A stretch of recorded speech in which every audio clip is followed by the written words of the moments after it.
Imagine कीजिए कि आप एक हाई एंड रेस्टोरेंट किचन चला रहे हैं। आपके पास एक वर्ल्ड क्लास हेड शेफ है, चलिए उन्हें सीपीयू कहते हैं, जो पेचीदा, high speed, multi course culinary masterpieces बनाने में कैपेबल हैं।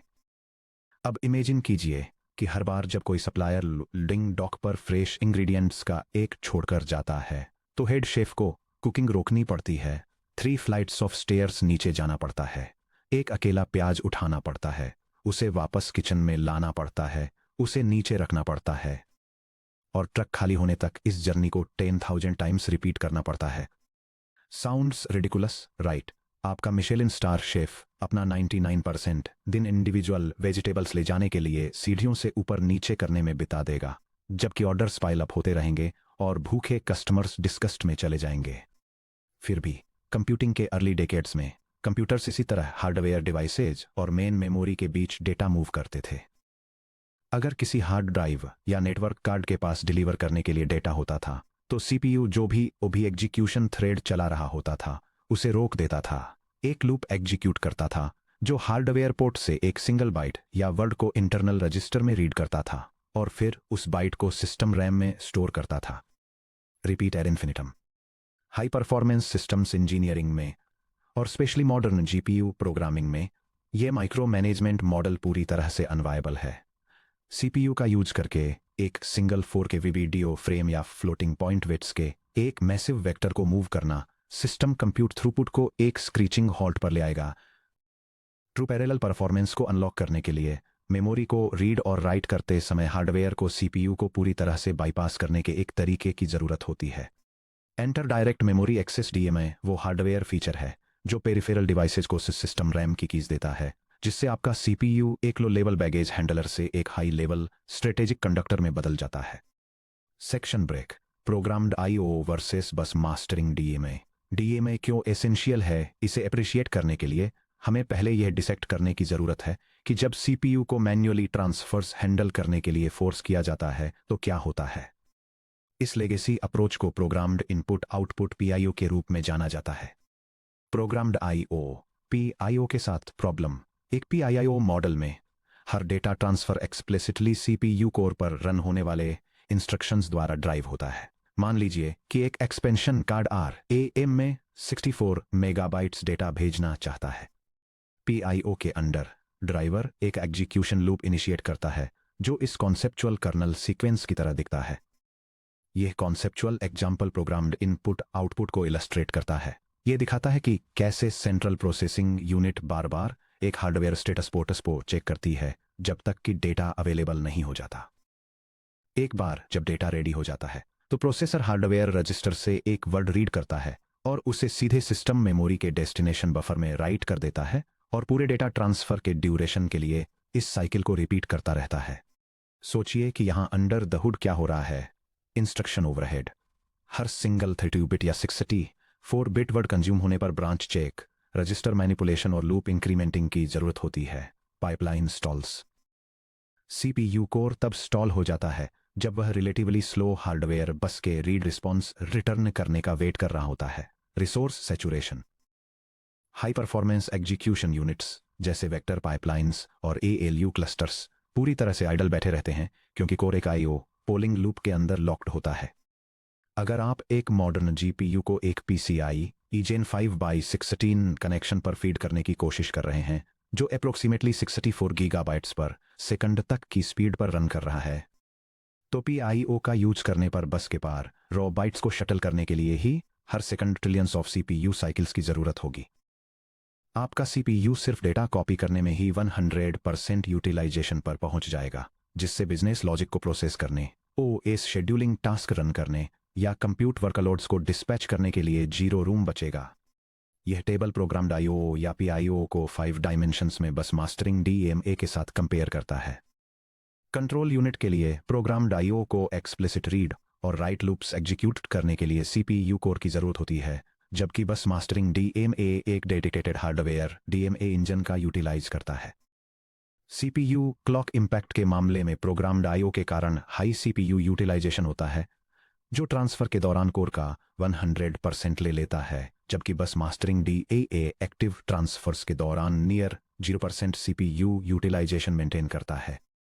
ट्रांसफर वेलोसिटी के मामले में programmed I/O CPU instruction fetch और एग्जीक्यूशन स्पीड से बॉटलनेक्ड होता है, जबकि बस मास्टरिंग DMA सिर्फ फिजिकल PCI बस बैंडविड्थ और DRAM लेटेंसी से लिमिटेड होता है। इंटरप्शन मॉडल के लिए CPU प्रोग्राम्ड I/O के अंडर एक्टिवली वेट करता है या हार्डवेयर स्टेटस रजिस्टर्स को पोल करता है, लेकिन बस मास्टरिंग DMA के साथ कंप्लीशन पर एक असिंक्रोनस हार्डवेयर इंटरप्ट रिसीव करता है। फाइनली जैसे जैसे डेटा पेलोड वॉल्यूम बढ़ता है, प्रोग्राम्ड I/O स्केलेबिलिटी तेजी से डिग्रेड होती है, जबकि bus mastering DAM multi gigabyte stream transfers के लिए आसानी से स्केल करता है। बस मास्टरिंग DAMA का राइज मॉडर्न सिस्टम आर्किटेक्चर इस बर्डन को एक डेडिकेटेड हार्डवेयर लॉजिक पर शिफ्ट कर देते हैं, जिसे DMA इंजन कहा जाता है। मॉडर्न PCI एक्सप्रेस या PCIe टोपोलॉजीज में इसे बस मास्टरिंग के थ्रू अचीव किया जाता है। एक बस मास्टरिंग डिवाइस एक एंड पॉइंट होता है, जैसे कि एक NVMe SSD, एक 100 गीगाबिट ईथरनेट NIC या एक NVIDIA या AMD GPU, जिसे PCIe रूट कॉम्प्लेक्स द्वारा सीधे सिस्टम इंटरकनेक्ट बस पर रीड और राइट ट्रांजैक्शंस इनिशिएट करने की परमिशन दी गई होती है।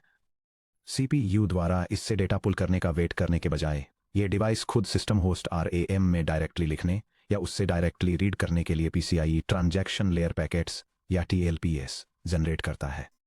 यह डायग्राम दिखाता है कि कैसे एक सेंट्रल प्रोसेसिंग यूनिट एक peripheral component interconnect express device, जैसे कि ग्राफिक्स कार्ड, के लिए direct memory access transfer initiate करती है। एक बार जब CPU प्रोसेस को स्टार्ट करने के लिए कंट्रोल कमांड भेजता है, तो डिवाइस का बस master engine transaction layer packets का यूज करके डायरेक्टली सिस्टम मेमोरी से रीड करता है या उसमें राइट करता है और एक्चुअल डेटा ट्रांसफर के लिए CPU को बाईपास कर देता है। जब CPU को डेटा ट्रांसफर करने की जरूरत होती है, तो ये खुद सारा हैवी लिफ्टिंग नहीं करता है। इसके बजाय ये मेमोरी में एक छोटा कंट्रोल स्ट्रक्चर बनाता है, जिसे एक डिस्क्रिप्टर कहते हैं, और डिवाइस पर एक हार्डवेयर रजिस्टर में एक क्विक सिग्नल लिखता है, जिसे अक्सर डोरबेल रिंग करना कहा जाता है और तुरंत दूसरा जरूरी काम करने के लिए चला जाता है। डिवाइस के अंदर का DMA इंजन डिस्क्रिप्टर को रीड करता है और ट्रांसफर को ऑटोनॉमसली एग्जीक्यूट करता है और काम पूरा होने पर एक हार्डवेयर इंटरप्ट फायर करता है। Section break anatomy of a DMA transaction life cycle. चलिए एक low level systems engineering perspective से एक DMA रीड ऑपरेशन के एग्जैक्ट लाइफ साइकिल को ट्रेस करते हैं, जहां एक पेरिफेरल डिवाइस डेटा को सीधे सिस्टम रैम में पुश करता है। यह डायग्राम एक CPU कर्नेल, होस्ट रैम और एक हार्डवेयर डिवाइस के बीच डायरेक्ट मेमोरी एक्सेस ट्रांसफर के स्टेप बाय स्टेप प्रोसेस को इलस्ट्रेट करता है। इसकी शुरुआत कर्नेल द्वारा होस्ट रैम में एक बफर एलोकेट और पिन करने से होती है, जिसके बाद एक DMA डिस्क्रिप्टर राइट किया जाता है। इसके बाद कर्नेल एक मेमोरी मैप्ड IO राइट का यूज करके हार्डवेयर डिवाइस को ट्रिगर करता है। हार्डवेयर डिवाइस डिस्क्रिप्टर को फेच करता है, PCI के जरिए सीधे होस्ट रैम के साथ हाई स्पीड बल्क रीड और राइट ऑपरेशंस परफॉर्म करता है, और फाइनली एक MSI X इंटरप्ट का यूज करके CPU को कंप्लीशन का सिग्नल देता है। Step 1 allocation and setup. OS kernel driver host RAM में एक मेमोरी बफर एलोकेट करता है, जो ट्रांजैक्शन के लिए टारगेट रूप में काम करेगा। ड्राइवर यह सुनिश्चित करता है कि यह मेमोरी फिजिकल रैम में लॉक्ड हो और OS मेमोरी मैनेजर द्वारा इसे मूव या पेज्ड आउट न किया जा सके। इस क्रूशियल रिक्वायरमेंट पर जल्द ही और बात करेंगे। Step 2 descriptor preparation. Driver memory में एक DMA डिस्क्रिप्टर फिल करता है। यह एक छोटा सी स्टाइल स्ट्रक्चर होता है, जो डिवाइस हार्डवेयर के लिए एक वर्क ऑर्डर की तरह काम करता है। यह डेटा स्ट्रक्चर एक डायरेक्ट मेमोरी एक्सेस डिस्क्रिप्टर के लेआउट को डिफाइन करता है, जो physical memory location data transfer का साइज कंट्रोल सेटिंग्स और मेमोरी ऑपरेशंस के एक चेन्ड सीक्वेंस में अगले टास्क के एक लिंक को स्पेसिफाई करता है। Step 3 doorbell ringing MMIO right. CPU peripheral पर एक specific memory mapped IO MMIO register में डिस्क्रिप्टर का फिजिकल मेमोरी एड्रेस लिखकर डिवाइस को नोटिफाई करता है कि नया काम रेडी है। इस ऑपरेशन में एक नैनो सेकंड का बहुत छोटा हिस्सा लगता है और यह लगभग कोई CPU बजट कंज्यूम नहीं करता है। Step 4 autonomous transfer execution. Peripheral पर DMA इंजन PCI के जरिए होस्ट रैम से डिस्क्रिप्टर फेच करता है। यह फिजिकल एड्रेस और पेलोड साइज को पार्स करता है, फिर PCI रीड या राइट TLP जनरेट करना शुरू करता है। डिवाइस का DMA कंट्रोलर सभी बस arbitration flow control retry logic और ट्रांजैक्शन स्प्लिटिंग को हैंडल करता है। यह बिना किसी सिंगल सीपीयू रजिस्टर को टच किए हाई स्पीड पीसीआई लेंस के जरिए सिस्टम रैम में लगातार डेटा बस्ट करता है। Step 5 completion interrupt. एक बार जब पूरा पेलोड ट्रांसफर हो जाता है और डी रैम में राइट होना कंफर्म हो जाता है तो डिवाइस डी में इंजन पीसीआई अक्रॉस एक message signalled interrupt MSI x trigger करता है। सीपीयू इस इंटरप्ट को रिसीव करता है, करस्पॉन्डिंग ड्राइवर हैंडलर को वेकअप करता है और वेटिंग एप्लीकेशन को इन्फॉर्म करता है कि डेटा कंजम्पशन के लिए रेडी है। जब मिलियंस ऑफ बाइट्स मदरबोर्ड के अक्रॉस फ्लाई कर रहे थे तब आपके सीपीयू कोर्स C++ एल्गोरिदम्स को एग्जीक्यूट करने, फिजिक्स स्टेप्स कैलकुलेट करने या यूजर इनपुट्स को प्रोसेस करने के लिए फ्री थे। Section break. Physical memory realities contiguity fragmented pages और पिनिंग। भले ही हार्डवेयर मैकेनिक्स थ्योरी में सिंपल लगते हैं लेकिन ऑपरेटिंग सिस्टम की रियलिटीज काफ़ी सिग्निफिकेंट कॉम्प्लेक्सिटी इंट्रोड्यूस करती हैं। Modern operating systems virtual memory पर हैवीली रिलाई करते हैं। जैसा कि हमने चैप्टर 5.1 में एक्सप्लोर किया था, एक C++ एप्लीकेशन को 0x0 से लेकर 0x7 FFFFFFFFFFF तक फैला हुआ एक clean uniform contiguous virtual address space दिखाई देता है, लेकिन फिजिकल रैम इस तरह स्ट्रक्चर्ड नहीं होती है। ये 4 किलोबाइट चंक्स में फ्रेगमेंटेड होती है जिन्हें पेज फ्रेम्स के रूप में जाना जाता है।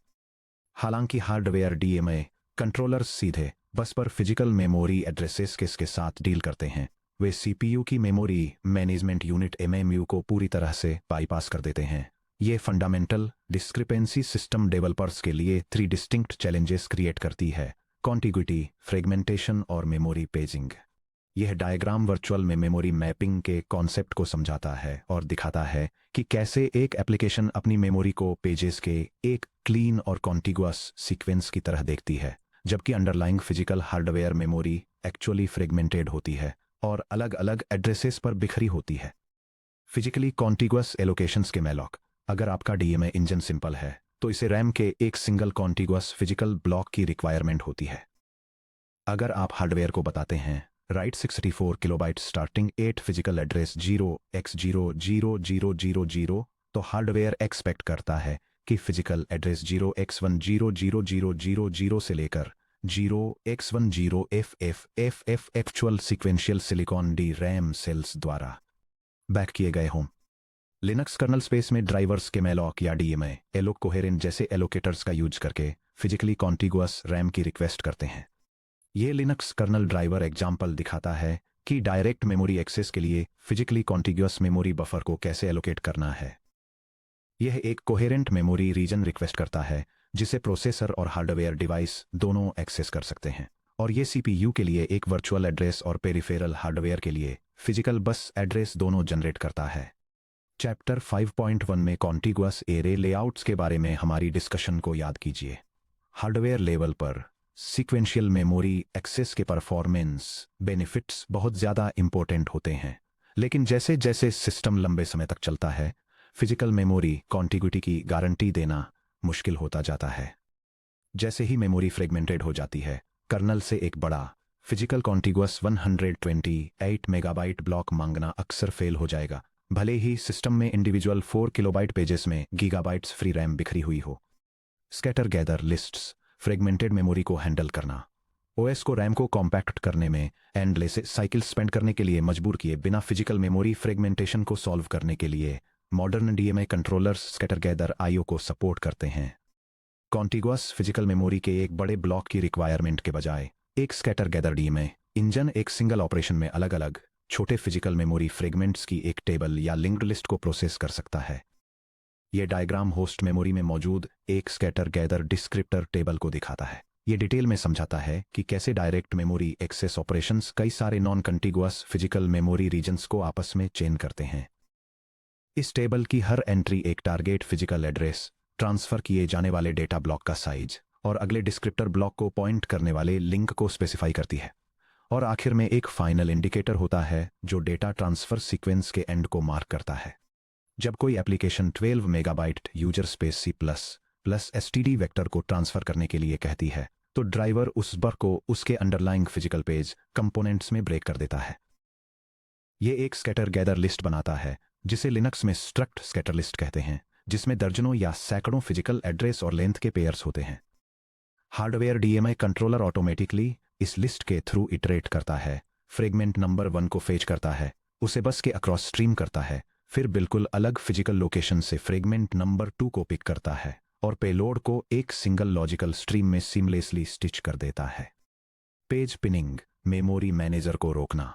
एक मॉडर्न ऑपरेटिंग सिस्टम में फिजिकल पेजेस स्टैटिक नहीं होते हैं। ओएस वर्चुअल मेमोरी मैनेजर लगातार सिस्टम रिसोर्सेज को रिबैलेंस करता रहता है। पेजिंग या स्वैपिंग, एक्टिव प्रोसेसेज के लिए फिजिकल रैम फ्री करने के लिए आइडल मेमोरी पेजेस को डिस्क पर राइट किया जाता है। पेज माइग्रेशन और कॉम्पैक्शन, ओएस फिजिकल मेमोरी को डिफ्रेगमेंट करने के लिए फिजिकल पेजेस को इधर उधर मूव करता है। अब इमेजिन कीजिए कि क्या होगा अगर ओएस किसी मेमोरी बफर को पेज आउट करने का डिसीजन लेता है जब कोई PCI device actively mid DMA transfer में हो। यह सीक्वेंस एक मेमोरी करप्शन वल्नरेबिलिटी को इलस्ट्रेट करता है जो ग्राफिक्स प्रोसेसर के डायरेक्ट मेमोरी एक्सेस राइट और ऑपरेटिंग सिस्टम के मेमोरी मैनेजमेंट के बीच एक रेस कंडीशन की वजह से होती है। यह दिखाता है कि क्या होता है जब ऑपरेटिंग सिस्टम एक हार्डवेयर राइट ऑपरेशन कंप्लीट होने से पहले एक फिजिकल मेमोरी एड्रेस को किसी दूसरे एप्लीकेशन को रीएलोकेट कर देता है, जिससे दोनों प्रोसेसेस के लिए डेटा करप्शन हो जाता है। इस कैटास्ट्रॉफिक रेस कंडीशन को रोकने के लिए डीएमए के लिए मेमोरी टारगेट्स को पिन या लॉक किया जाना चाहिए। जब मेमोरी को पिन किया जाता है तो इसकी page table entries lock down हो जाती हैं। कर्नेल पेज के रेफरेंस काउंटर को इंक्रीमेंट करता है और ऐसे फ्लैग्स के साथ मार्क करता है जो वर्चुअल मेमोरी मैनेजर को अंडरलाइंग फिजिकल एड्रेस मैपिंग को स्वैप, मूव या मॉडिफाई करने से एक्सप्लिसिटली रोकते हैं। कर्नेल स्पेस में drivers DMA descriptors set up करने से पहले user space C++ memory buffers को लॉक डाउन करने के लिए पिन यूजर पेजेस या गेट यूजर पेजेस जैसे फंक्शंस का यूज करते हैं। पॉजिक्स यूजर स्पेस बाउंड्री पर एप्लीकेशंस ओएस को सिग्नल देने के लिए एम-लॉक का यूज कर सकते हैं कि वर्चुअल एड्रेसेस की एक रेंज फिजिकल रैम में परमानेंटली रेजिडेंट रहनी चाहिए। Section break, enter the IOMMU, the virtual memory guard for hardware. अब तक हमने ये मान लिया है कि डिवाइसेज को हमेशा रॉ फिजिकल एड्रेसेस में ही बात करनी चाहिए, लेकिन जैसे जैसे कंप्यूटिंग सिस्टम्स और कॉम्प्लेक्स होते गए, multi tenant cloud servers emerge हुए और सिक्योरिटी वल्नरेबिलिटीज बढ़ीं। ऑपरेटिंग सिस्टम आर्किटेक्ट्स ने रियलाइज किया कि रॉ फिजिकल हार्डवेयर डिवाइसेज को सिस्टम रैम का अनरिस्ट्रिक्टेड रीड या राइट एक्सेस देना एक मैसिव सिक्योरिटी और स्टेबिलिटी रिस्क पैदा करता है। एक बगी या मैलिशियस पीसीआई कार्ड किसी भी फिजिकल मेमोरी एड्रेस पर डीएमए राइट इश्यू कर सकता है, जिसमें कर्नेल कोड रीजन्स, रैम में स्टोर्ड एन्क्रिप्शन कीज या दूसरे रनिंग प्रोसेसेज के सिक्योरिटी क्रेडेंशियल्स शामिल हैं। इसे सॉल्व करने के लिए modern platforms input output memory management unit IOMMU introduce करते हैं, जिसे इंटेल VTD, AMDVI या ARM-SMMU के रूप में जाना जाता है। यह डायग्राम एक कंप्यूटर सिस्टम में मेमोरी एक्सेस पाथवेज को इलस्ट्रेट करता है। सेंट्रल प्रोसेसिंग यूनिट कोर एक मेमोरी मैनेजमेंट यूनिट का यूज करके सिस्टम फिजिकल मेमोरी को एक्सेस करता है।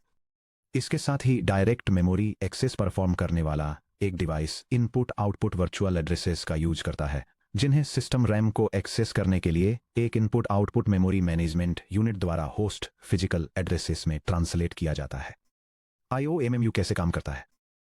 जैसे CPU का MMU C++ एप्लीकेशंस द्वारा यूज किए जाने वाले वर्चुअल एड्रेसेस को रैम में फिजिकल एड्रेसेस में ट्रांसलेट करता है, वैसे ही IOMMU पेरिफेरल डिवाइसेस और होस्ट रैम के बीच बैठता है ताकि IO वर्चुअल एड्रेसेस IOVA को होस्ट फिजिकल एड्रेसेस HPA में ट्रांसलेट किया जा सके।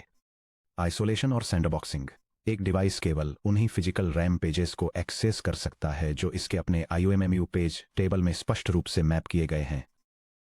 अगर कोई PCI डिवाइस किसी अनमैप्ड फिजिकल एड्रेस पर डीएमए करने की कोशिश करता है तो IOMMU बस बाउंड्री पर ट्रांजैक्शन को ब्लॉक कर देता है और एक hardware DMA page fault trigger करता है। Scatter gather simplification, IOMMU multiple non contiguous physical pages को हार्डवेयर डिवाइस के लिए पूरी तरह से कॉन्टिगुअस दिखा सकता है। OS स्कैटर्ड फिजिकल पेजेस को IOVA स्पेस के एक सिंगल सीक्वेंशियल ब्लॉक में मैप करता है।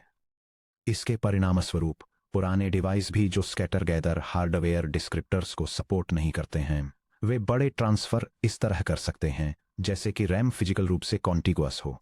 Virtual machine pass through bracket open VFIO bracket close.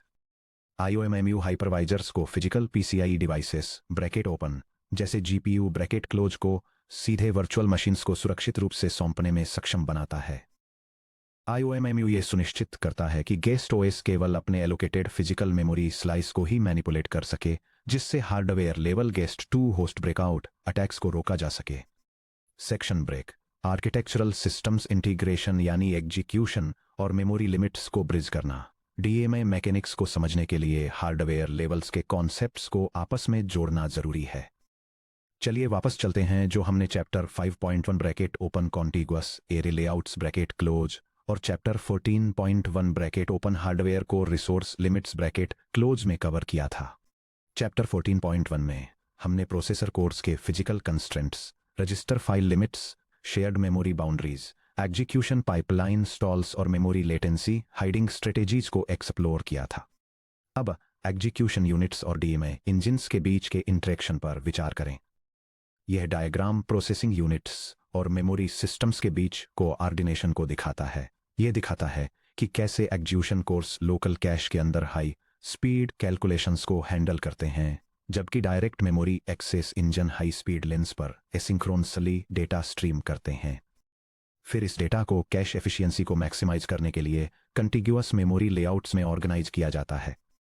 अगर आपका सॉफ्टवेयर पाइपलाइन मेमोरी ट्रांसफर को byte by byte bracket open PIO bracket close perform करने के लिए CPU कोर पर निर्भर करता है, तो आप उन्हीं core execution resources, register allocation slots, instruction fetch queues और मेमोरी बस पोर्ट्स का इस्तेमाल करेंगे, जो कंप्यूट कर्नल्स को चलाने के लिए जरूरी होते हैं।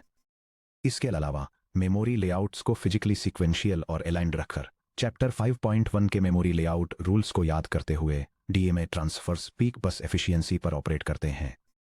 एक PCIe ट्रांजैक्शन लेयर पैकेट अपना हाईएस्ट थ्योरेटिकल थ्रूपुट तब अचीव करता है जब वह fully aligned contiguous memory blocks को बर्स्ट राइट करता है।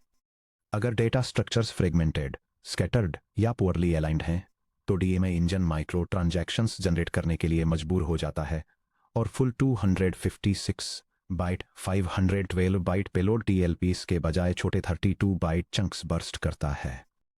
इससे पैकेट हेडर ओवरहेड इंट्रोड्यूस होता है, जो इफेक्टिव बस थ्रूपुट को 30% से 50% तक कम कर देता है। Section break looking ahead user space C++ में जीरो कॉपी मैपिंग्स। DMA के लो लेवल हार्डवेयर मैकेनिक्स को समझना हाई परफॉर्मेंस C++ सॉफ्टवेयर लिखने का ग्राउंड वर्क तैयार करता है। ट्रेडिशनल तरीके से एक एप्लीकेशन से डिवाइस में डेटा मूव करने के लिए मल्टीपल मेमोरी कॉपीज की जरूरत होती थी। एप्लीकेशन C++ बफर से कर्नल स्पेस बफर में डेटा कॉपी करता है, write system call driver kernel buffer को पिन करता है और DMA सेटअप करता है। DMA इंजन कर्नल बफर से डिवाइस रैम में डेटा कॉपी करता है। यह double copy pipeline memory bandwidth को वेस्ट करती है और CPU लेटेंसी को बढ़ाती है। Modern high performance frameworks zero copy DMA का यूज करके इन इंटरमीडिएट स्टेप्स को पूरी तरह से बाईपास कर देते हैं।